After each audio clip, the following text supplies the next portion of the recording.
Welcome to வானவில் கதைகள். முல்லா நஸ்ருத்தீன் கதை. முல்லாவும் குத்தகை நிலமும். முல்லா நஸ்ருத்தீன் துருக்கியில் பிறந்ததாக கருதப்படும் இவர் 13ஆம் நூற்றாண்டில் ஈரான், ஈராக், அரேபிய பகுதிகளில் வாழ்ந்தவர். அவரை மக்கள் செல்லமாக அறிவாளி முட்டாள் என்று அழைத்தனர். துருக்கியர்கள் மற்றும் கிரேக்கர்கள் இவரை ஹோஜா நஸ்ருத்தீன் என்று அழைக்கின்றனர். முல்லாவின் கதைகள் இன்றும் உலகம் முழுவதும் விவேகமான நகைச்சுவை மற்றும் நீதி கதைகளாக படித்து கேட்டு ரசிக்கப்படுகின்றன. கதை தொடக்கம். ஒரு நாள் முல்லா தன் கிராமத்தின் வயல்வெளி ஓரமாக மெதுவாக நடந்து சென்று கொண்டிருந்தார். அப்போது அங்கு சிலர் தங்கள் நிலத்தில் பயிர் நடவு செய்து கொண்டிருந்தனர். முல்லா நீண்ட நாட்களாக தனக்கு சொந்தமாக ஒரு அடி நிலம் கூட இல்லையே என்று எண்ணி வருத்தப்பட்டார். நிலம் விலைக்கு வாங்க நிறைய பணம் தேவைப்படும், அதனால் நிலத்தை குத்தகைக்கு எடுத்தால் போதும் என்று முடிவெடுத்தார். உடனே முல்லா ஊரில் யாராவது நிலத்தை குத்தகைக்கு விடுகிறார்களா என்று விசாரித்தார். அப்போது அந்த ஊரில் அதிகமாக தரிசு நிலங்களை சொந்தமாக கொண்ட ஒருவன் இருப்பதை அறிந்தார். முல்லா குத்தகை நிலம் பற்றி அவனிடம் பேசினார். நிலத்தின் சொந்தக்காரன் முல்லாவிடம், நிலத்தின் மேல்பாகத்தில் விளையும் அத்தனை தானியங்களும் எனக்கே தர வேண்டும் என்று ஒப்பந்தம் போட்டான். முல்லாவும் அவன் போட்ட ஒப்பந்தப்படி தருவதாக உறுதியளித்தார். முல்லா அந்த தரிசு நிலத்தை தன்னுடைய கடின உழைப்பால் செம்மைப்படுத்தி விளைநிலமாக்கினார். பேராசைப்படும் நிலத்துச் சொந்தக்காரனுக்கு பாடம் புகட்ட நிலத்தின் அடியில் விளையும் வெங்காயம், கேரட், உருளை முதலிய கிழங்கு வகைகளை முல்லா பயிர் செய்தார். முல்லா கடுமையாக உழைத்ததற்கு கூடுதலாகவே பலன் கிடைத்தது. நிலத்தில் பயிர் செடிகள் நன்றாக வளர்ந்து நின்றன. அடிக்கடி நிலத்து சொந்தக்காரன் பயிர் செடிகளின் விளைச்சலை வந்து பார்த்துவிட்டு செல்வான்.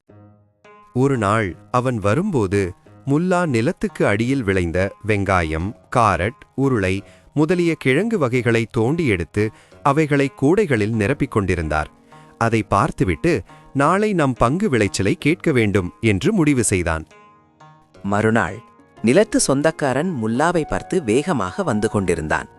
அப்போது முல்லா அவனிடம், இந்த முறை நிலத்தில் நல்ல விளைச்சல் என்றார். அதை கேட்டுக்கொண்டே அருகில் வந்தவன், ஆம், பயிர் விளைச்சல் அருமையாக உள்ளதே என்றான். முல்லாவும் கடவுளுக்கு நன்றி என்றார். பின்பு முல்லா அவனிடம், ஒப்பந்தத்தின்படி நிலத்துக்கு மேலே விளைந்துள்ள இலை தழைகளையும் புல் பூண்டுகளையும் நீங்கள் எடுத்துச் செல்லுங்கள். நிலத்துக்கு அடியில் விளைந்த வெங்காயம், காரட், உருளைக்கிழங்கு முதலியவற்றை நான் எடுத்துக்கொள்கிறேன் என்றார். அதை கேட்டு அவன் அதிர்ச்சியடைந்தான். நிலத்துச் சொந்தக்காரன் ஏமாற்றத்தால் அதிர்ச்சி அடைந்தான். அடுத்த முறை விளைச்சலில் நிலத்துக்கு கீழ் விளையும் அனைத்தும் எனக்கே சொந்தம் என்று புதிய ஒப்பந்தம் போட்டான். முல்லாவும் அதற்கு ஒப்புக்கொண்டார். அடுத்த விளைச்சல். இந்த முறை முல்லா நிலத்தில் நெல், கோதுமை, சோளம் முதலிய நிலத்துக்கு மேல் விளைந்து பலன் தரும் தானியங்களை பயிர் செய்தார். விளைச்சல் அமோகமாக இருந்தது. ஒரு நாள் நிலத்து சொந்தக்காரன் நிலத்துக்கு வந்து பார்த்தான். இப்போதும் அவன் ஏமாந்தான். எல்லா தானியங்களும் இந்த முறையும் முல்லாவுக்கே போய் சேர்ந்தது. முல்லா அவனிடம், இந்த முறையும் தானியங்கள் எனக்கே என்றார். நிலத்து சொந்தக்காரன், இது என் பேராசைக்கு கிடைத்த பரிசு என்று வருந்தி கூறினான். நிலத்து சொந்தக்காரன் இப்போது மட்டுமல்ல, புத்திசாலியான முல்லாவை எப்போதுமே ஏமாற்ற முடியாது என்பதை உணர்ந்தான். அவன் முல்லாவுடன் நண்பனாக இருக்க முடிவு செய்து நிலத்தின் விளைச்சலில் முல்லா கொடுப்பதை பெற்றுக்கொள்ள முடிவெடுத்தான். கதை சொல்லும் நீதி. பேராசை இறுதியில் தோல்வியடையும். புத்திசாலித்தனம் எப்போதும் வெற்றி பெறும். Thanks for watching. Don't forget to share with your friends and kindly subscribe our channel. நண்பர்களே, இந்த கதையை நீங்கள் பார்த்ததற்கு மனமார்ந்த நன்றி. ஒவ்வொரு கதையும் நிறைய நேரம் செலவழித்து கடுமையான உழைப்பின் மூலம் உருவாக்கப்படுகிறது. உங்களின் ஒரு சப்ஸ்கிரைப், ஒரு லைக், ஒரு ஷேர், ஒரு கமெண்ட் எங்களுக்கு மிகப்பெரிய ஊக்கமாக இருக்கும்.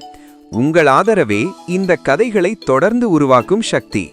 இந்த வானவில் கதைகள் சேனல் உங்களுக்கு பிடித்திருந்தால் சப்ஸ்கிரைப் செய்து பெல் பட்டன் கிளிக் செய்து எங்களுடன் இணைந்திருங்கள். மீண்டும் சந்திப்போம் ஒரு புதிய கதையுடன். நன்றி. Bees are an era, a life story, the upcoming story. Stay tuned with us.